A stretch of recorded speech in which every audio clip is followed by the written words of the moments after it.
அனைவருக்கும் வணக்கம். சட்டமன்ற கூட்டத்தொடருடைய 2ஆம் நாள் இன்னைக்கு சட்டப்பேரவை கூடியிருக்கு. இன்னைக்கு பார்த்தீங்கன்னா சட்டப்பேரவையுடைய நேரலையை நிறுத்தியிருக்காங்கங்க. லைவ் அப்படியே கட் ஆயிடுச்சு. பாதியிலேயே ஓடிக்கிட்டு இருக்கிறப்போ அப்படியே கட் ஆயிடுச்சு டிவிலெல்லாம். சட்டப்பேரவைக்குள்ளே தாவேக்காவுக்கு பயங்கரமான குஜிலி மஸ்து நடந்திருக்கு. விஜய் அவர்களையெல்லாம் போட்டு புரட்டி எடுத்திருக்காங்க எதிர்கட்சிகள்லாம். அதெல்லாம் வெளியில் தெரிஞ்சிடக்கூடாதுன்றதுக்காக லைவை கட் பண்ணி விட்டுட்டாங்க. இன்றைக்கி பார்த்தீங்கன்னா சட்டப்பேரவையில் 2 விஷயங்கள் நடந்திருக்கு. முதல்ல பார்த்தீங்கன்னா மேகதாது அணை கர்நாடக அரசு கட்ட முயற்சி பண்ணுறாங்க இல்லையா, அதுக்கு எதிர்ப்பு தெரிவித்து ஒட்டுமொத்த சட்டமன்ற உறுப்பினர்களும் எல்லா கட்சிகளும் ஒருமனதாக ஒரு தீர்மானம் நிறைவேற்றியிருக்காங்க. அதுக்கு எதிர்ப்பு தெரிவித்து மேகதாது அணைக்கு எதிராக. ஸோ அந்த செஷன் பார்த்தீங்கன்னா முழுக்க முழுக்க லைவில் வந்திருக்கு. ஏன்னா எல்லாரும் ஒரு மனதாக தான் கருத்து தெரிவிப்பாங்க. யாருமே இல்லை நான் இதுக்கு எதிர்ப்பு தெரிவிக்கிறேன் அப்படின்லாம் சொல்ல போகிறது கிடையாது. ஏன்னா காவிரி நீர்ன்றது தமிழ்நாட்டுடைய உரிமை. அதுக்கு எல்லாரும் சப்போர்ட் பண்ணி தான் ஆவாங்க. ஸோ அதை மட்டும் பார்த்தீங்கன்னா நல்ல அழகாக லைவில் போட்டுட்டாங்க. அதுக்கு அப்புறமா பார்த்தீங்கன்னா ஆளுநர் உரை மீதான விவாதம் தொடங்கின நிலையில் உடனே லைவ் கட் ஆயிருச்சுங்க. அவ்வளோ பயங்க, பொட்டு மாமாவுக்கு அவ்வளோ பயம். நேரலையே எதுக்காக கட் பண்ணணும் இல்லையா? அப்போ பயம். எதிர்கட்சிகள்லாம் போட்டு பயங்கரமாக கேள்வி கேட்பாங்க. நமக்கு ஒன்றும் தெரியாதுன்றது மக்களுக்கு தெரிஞ்சிருச்சுன்னா ரொம்ப கேவலமாக போயிடும், மானம் போயிடும் அப்படின்னு சொல்லிட்டு கட் பண்ணியிருக்காங்க. சட்டமன்றத்துக்குள்ள நிறைய சம்பவங்கள் நடந்திருக்கு. இதெல்லாம் பற்றி இந்த காணொலியில் பார்ப்போம். திமுக சட்டமன்ற உறுப்பினர்கள் கேள்வி கேட்டு தாவேக்கா சைட்லேருந்து ஒழுங்காக பதில் வராமல் நம்ம அமாவாசை ஆதவர்ஜுனா அவர்களும் ராஜ்மோகன் அவர்களும் மட்டும்தான் பதில் சொல்லியிருக்காங்க. அதுவும் பார்த்தீங்கன்னா தற்குறித்தனமான பதில்களை சொல்லி பயங்கரமாக ஃபன் நடந்திருக்கு. இதெல்லாம் பற்றி இந்த காணொலியில் பார்ப்போம். முதல்ல ராஜ்மோகன் அவர்கள் நேத்திக்கு ஒரு பேட்டி கொடுத்துருக்கார். நேத்திக்கு, ரொம்ப நாளைக்கு முன்னாடி இல்லை, நேத்திக்கு தான் பேட்டி கொடுத்துருக்காரு. அந்த பேட்டியில் என்ன சொல்கிறாருன்னு நீங்களே பாருங்க கைஸ். கொடுத்த வாக்கை காப்பாற்றினார் முதல்வர் விஜய். 2-3 ஆண்டுகளாக இருட்டடிப்பு செய்யப்பட்ட சட்டமன்ற நேரலை மீண்டும் தொடங்கி இருக்கிறது. இனி சட்டமன்ற நேரலை தொடரும். இது ஜனநாயகத்திற்கு மிகப்பெரிய ஒரு எடுத்துக்காட்டு. டிரான்ஸ்பரண்ட், குட் அண்ட் கிளீன் கவர்னன்ஸுக்கு இன்றைய நிகழ்வு ஒரு எடுத்துக்காட்டு. பேரவைக்கு நன்றி தெரிவிக்கும் தீர்மானத்தை முன்மொழிதல் மாண்புமிகு பேரவை துணைத் தலைவர் திரு மு ரவிசங்கர் அவர்கள். மாண்புமிகு பேரவை தலைவர் அவர்களே. அவ்வளோதான், முடிஞ்சிருச்சு. அதோட முடிஞ்சிருச்சு live. Transparent, clean government. Transparence, இதுதான் அந்த டிரான்ஸ்பரன்சியா? பயம் வேற ஒன்றும் கிடையாது. தாவேக்கா காரணங்கள்லாம் என்னமோ திமுகவை குஜிலி மஸ்து பண்ணிருச்சு, தாவேக்கா அப்படி இப்படின்னு போட்டுக்கிட்டு இருக்கானுங்க. அப்படின்னா ஏன் லைவாக போட வேண்டியது தானே? ஏன் லைவில் இருக்கிறதுல என்ன பயம்? எதிர்கட்சி தலைவர் கேட்குற கேள்விக்கு பதில் சொல்ல முடியாமல் பேன்னு முழிச்சிட்டு இருக்கிறதெல்லாம் பார்த்து மக்கள்லாம் கிண்டல் அடிப்பாங்க. பயங்கரமாக ட்ரோல் ஆயிடுவாரா நொன்ன அப்படின்றதுனால பயந்து போய் லைவை கட் பண்ணியிருக்காங்க. ஏன் இந்த பயம்? Why bro, why fear? நேற்றுக்கு ஒரு பேச்சு, இன்னைக்கு ஒரு செயல். உலகின் ஆகச்சிறந்த சொல் செய்யலாம். சொல்லிக்கிட்டே இருப்பானுங்க இந்த தாவேக்காரனுங்க. செயலில் ஏன் இல்லை? இதில் வேற ராயபுரம் எம்எல்ஏ அடிக்க பாய்ந்ததாலாம் செய்தி வந்திருக்கு. உள்ளார பயங்கரமான மோதல், பயங்கரமான வாக்குவாதங்கள்லாம் நடந்திருக்கு அப்படின்ட்டுலாம் வேற சொல்கிறாங்க, தகவல் வந்திருக்கு. ராயபுரம் எம்எல்ஏ இந்த ஆட்டோ டிரைவர் நாடகம் போட்ட கோஷ்டி தானே அது. ஒரு ஆட்டோ டிரைவர் சட்டமன்ற உறுப்பினர் ஆயிட்டாரு அப்படின்ட்டு நாடகம் போட்டுக்கிட்டு இருந்தாங்க. இந்த மாதிரி ரவுடிசங்கள்லாம் உள்ளார பண்ணியிருக்காங்க. தாவேக்காரங்கனாலே அதுதான் நமக்கு தெரிஞ்சதானே. ரவுடிகள், கட்ட பஞ்சாயத்தில் ஈடுபடுறவங்க, லாட்ரி டிக்கெட் வைத்தவங்க, வரி ஏய்ப்பு பண்ணவங்க, இந்த மாதிரிப்பட்ட ஆட்கள் தானே தாவேக்காரனுங்க. இதில் இந்த மேகதாது அணை விவகாரத்தை பற்றி டிஸ்கஷன் போயிட்டு இருக்கிறப்போ விஜய் அவர்கள் எந்திரிச்சு அவர் பேசுவார் இல்லையா, அவர் பேசுகிறத பாருங்கள்.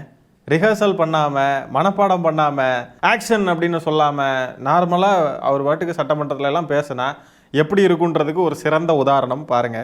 தீர்மானத்தில் ஒரு கருத்தை சேர்க்க கோரியுள்ளார். அது குறித்து கீழ்கண்ட கருத்தினை பேரவைக்கு தெரிவிக்க விரும்புகிறேன்.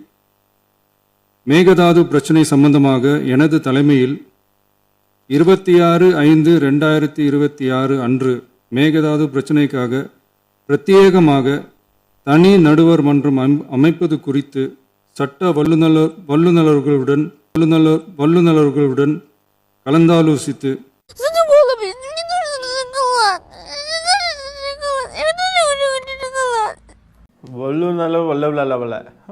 வல்லுறவுன்னு சொல்கிறாப்புல. வல்லுறவா? வாய்க்குள்ளே இருக்கிறத வெளியில் துப்பிட்டு பேசுங்க விஜய். வாட் ப்ரோ, வாயை மூடிக்கிட்டே பேசுகிறாங்க. இந்த வாயை மூடி பேசவும்னு ஒரு படம் உண்டுன்னு நினைக்கிறேன். ஏதோ சட்டம் வல்லுநர்கள் இனது தலைமை இப்படியே பேசுகிறாப்புல. என்ன ப்ரோ, வாயை திறந்து தான் பேசுங்க. பார்த்து படிக்கும் போதே இவ்வளோ வளர்றாப்புல. இதுதான் ரிஹர்சல், ஆக்ஷன், டேக்ஸ், ரீடேக்ஸ் இதெல்லாம் இல்லாமல் அவரெல்லாம் பேச முடியாது, அவருக்கு பேச தெரியாது. லைவ் மட்டும் ஃபுல்லாக இருந்திருந்தா மொரட்டு கண்டென்ட் கிடச்சிருக்கும் போல காய்ஸ். இப்போ நம்ம வந்து சட்டமன்றத்துக்குள்ளே என்னெல்லாம் நடந்துச்சு அப்படின்றதெல்லாம் நமக்கு கிடைச்ச தகவலில் வச்சு நம்ம பார்ப்போம் என்னெல்லாம் நடந்திருக்கு அப்படின்ட்டு.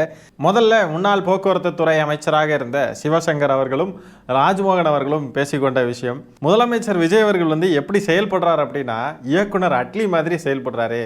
இயக்குனர் அட்லி அவர்கள் பார்த்தீங்கன்னா இந்த படம்லாம் எடுப்பார் இல்லையா, அவர் படம் எடுக்கிறப்போ பல படங்களுடைய இதெல்லாம் காப்பி பண்ணி ஒரு படத்தில் ஒரு சீனை எடுத்து அதை வச்சு ஒரு படம் மேக் பண்ணிடுவார். அதே போல் திமுகவுடைய சாதனையை வெட்டி ஒட்டி தான் ஆளுநர் உரை தயாரிக்கப்பட்டுள்ளது அப்படின்னு சொல்லிட்டு ஒரு கருத்தை சிவசங்கர் அவர்கள் தெரிவிச்சிருக்காங்க.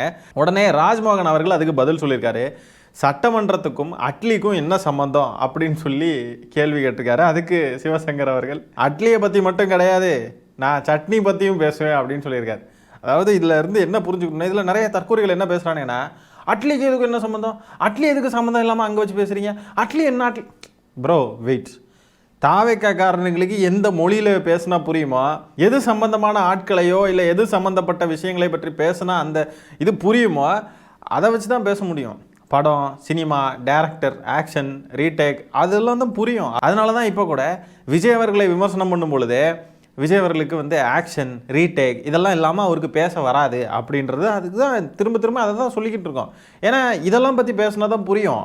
வேறு எதையாவது கம்பேர் பண்ணி இல்லை வேறு ஏதாவது துறையை சார்ந்தவங்க இல்லை வேறு எதையாவது ஒரு துறையை வச்சுலாம் கம்பேர் பண்ணுறப்போ புரியுமா தாவேக்காரங்களுக்கு, இல்லை விஜய் அவர்களுக்கு தான் புரியுமா? எதுவும் புரியாதுல்ல. அப்போ அதுக்கேற்ற மாதிரி பேசினா தான் கரெக்டாக இருக்கும்னு தான் சிவசங்கர் அவர்கள் அதுக்கேற்ற மாதிரி பேசியிருக்காங்க. முதல் குஜிலி மஸ்து இது.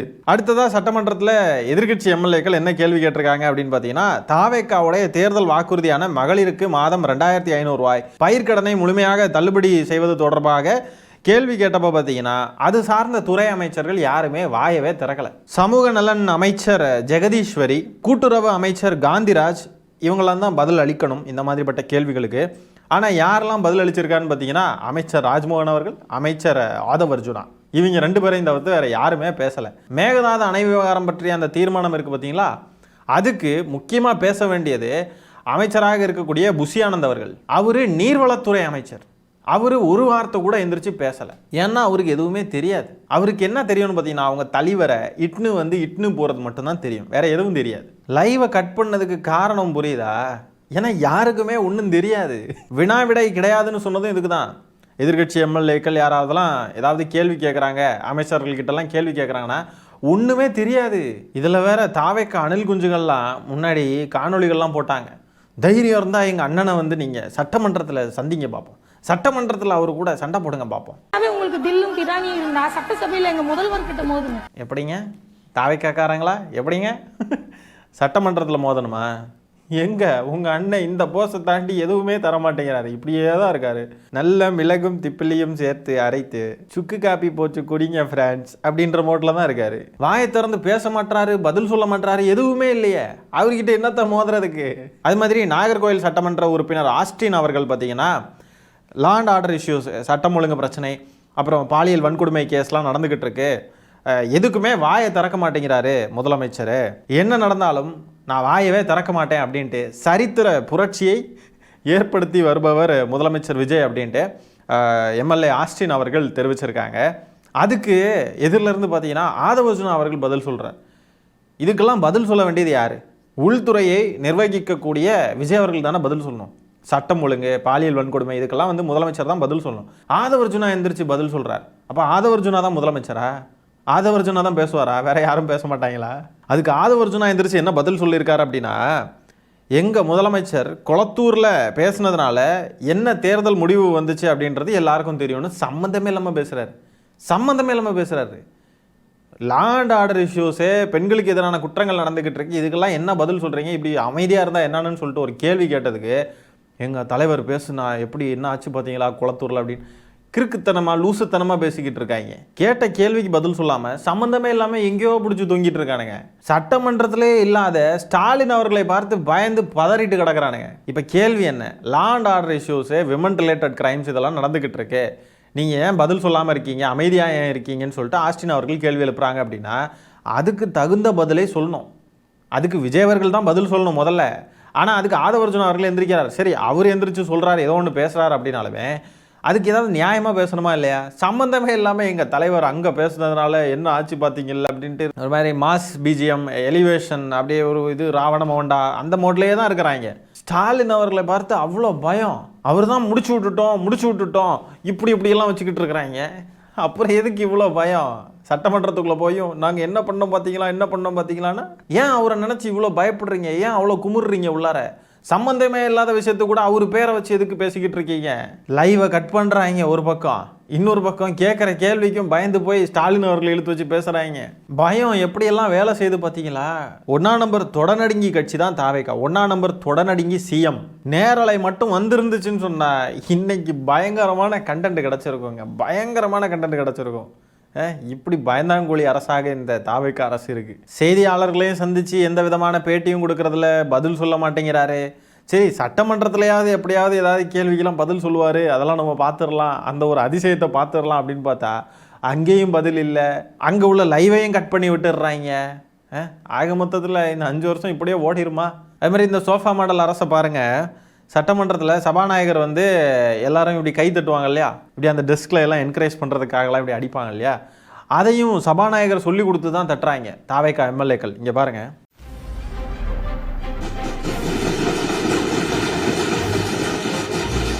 இப்படி ஒரு சோஃபா மாடல் அரசாக இருக்குது. 4 பேர் சொல்லி கொடுத்து தான் ஏதோ ஒன்றே பண்ணுறாங்க. கை தட்டுறது கூட 4 பேர் சொல்லி கொடுத்து தான் பண்ணுறாங்க. இதில் எப்படி வாயிலிருந்து பேச்சு வரும்? விஜய் அவர்களும் ஸ்கிரிப்ட் இல்லாமல் பேச மாட்டார், அதையும் பேசுகிறப்ப வாய்க்குள்ளே முழுங்கிக்கிட்டே பேசுகிறாரு. ஏன்னா ஒன்றும் தெரியாது, என்ன தான் தெரியும் அவருக்கு? நல்லா தேங்காவே மிக்சியில் போட்டு அரைச்சி சட்னியை உருவாக்க வேண்டும். அது மாதிரி ராஜ்மோகன் சொல்லியிருக்காரு, உங்கள் ஊழலை பற்றி எங்கள் தலைவர் பேசி தான் நாங்கள் ஆட்சிக்கு வந்துள்ளோம் அப்படின்னு பேசியிருக்காரு. கரெக்டு தான். அது ஊழல் குற்றச்சாட்டுகளை பற்றி பேசி ஊழல்னு சொல்லி குற்றம் சாட்டி அப்படி பேசி தான் ஆட்சிக்கு வந்திருக்காங்க. எதையாவது நிரூபித்தாங்களா? இன்றைக்கி வரைக்கும் ஏதாவது நிரூபித்தாங்களா? அன்னைக்கு வெள்ளை அறிக்கைன்னு சொல்லிட்டு இவர் இருக்கார் இல்லையா, அவர் பேர் என்ன, மரிய வில்சன், நிதிக்கும் நீதிக்கும் வித்தியாசம் தெரியாத நிதி அமைச்சர், அவர் வெள்ளை அறிக்கையை விட்டாரே, அதில் ஏதாவது ஊழல் விவரங்கள் ஏதாவது குறிப்பிடப்பட்டிருக்கா? ஏதாவது இருக்கா? எந்தெந்த அமைச்சர்கள் எவ்வளோ ஊழல் பண்ணாங்க ஏதாவது இருக்கா? ஏதாவது கொடுக்க முடிஞ்சதா அவங்களால? மாறாட்டு திமுக வாங்கின கடன்கள் எல்லாமே கரெக்டாக நல்ல திட்டங்களுக்கு தான் யூஸ் பண்ணியிருக்காங்க, எதுவுமே வேஸ்ட்டாக போகலை அப்படின்னு சொல்லிட்டு திமுகவின் திட்டங்களையும் திமுக என்னெல்லாம் செஞ்சுச்சுன்றதையும் கரெக்டாக தான் சொல்லிட்டு போயிருக்காரு. அப்போ ஊழல்னு சொல்லி பேசினது எல்லாமே வெறும் குற்றச்சாட்டுகள் தான். இதை வேற ஒரு பெருமைன்னு நினச்சிட்டு ராஜ்மோகன் பேசியிருக்காரு. இது என்னமோ மாஸ்ன்னு நினச்சிக்கிட்டு இந்த அணில் குஞ்சுகள்லாம் எடுத்து ஷேர் பண்ணிக்கிட்டு இருக்கானுங்க. ஆகவே சட்டமன்றத்தில் இன்று நடந்த முக்கியமான நிகழ்வுகளை நம்ம பார்த்துருப்போம். இப்படி இந்த சோஃபா மாடல் அரசு, தாவேகா அரசு, பயந்தாங்கோழியாக இருக்கக்கூடிய முதலமைச்சராக இருக்கக்கூடிய பொட்டுமாமா விஜய் அவர்கள் இப்படி சட்டப்பேரவை நேரலையை நிறுத்தினதை பற்றி என்ன நினைக்கிறீங்க? தாவேகாவுடைய ராயபுரம் எம்எல்ஏ என்னமோ அடிக்கலாம் பாஞ்சாராம், அப்புறம் நிழல் முதலமைச்சராக இருக்கக்கூடிய ஆதவர்ஜுனா பேசினது, அப்புறம் ராஜ்மோகன் அவர்கள் பேசினது, இதெல்லாம் பற்றி என்ன நினைக்கிறீங்கன்றதை கமெண்ட்ஸில் பதிவு பண்ணுங்கள். இந்த காணொலியை நான் இத்துடன் நிறைவு செய்து கொள்கிறேன். நன்றி, வணக்கம்.